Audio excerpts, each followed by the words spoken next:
साथी अहिले सामाजिक सञ्जालमा एकदम चर्को आलोचना भइरहेको छ। कसको भन्दाखेरि गृहमन्त्री सुदन गुरुङको, उहाँले अब त्यो 25 लाखको सेयर ल्याएको भन्ने कुरामा एकदमै चर्को आलोचना भइरहेको छ के। कसैले भन्छन् लौ राजीनामा दिन पर्यो नैतिकताको आधारमा भने हान्, कसैले के भने हान्। यो सबै भन्नु भनेको यो पहिलेका झोलेहरू, झोले मिडियाहरूले भनेको है।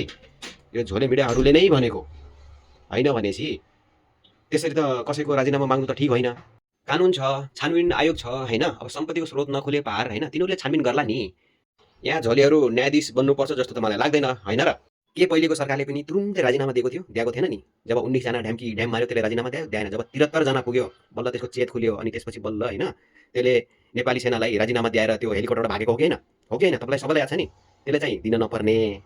अनि सुदन गुरुङले अलिकति सम्पत्ति कहाँबाट आयो त्यसको सेयर होइन उसले खुलाएको छ त, होइन लेखेको छ त। जब सम्पत्ति शुद्धिकरण दिँदाखेरि मेरो यति करोडको सेयर पनि छ है भनेर उसले त्यहाँ भनेको छ। यदि गलत रहेछ भने छानबिनले छान्छ।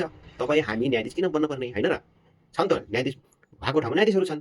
तपाईँ हामी न्यायाधीश बन्न भएन क्या। धेरै जान्ने पढ्ने, त्यही भएर भनेको झोलेहरू भनेर। यो कसले गर्छ? झोलेहरूले गर्छ है त।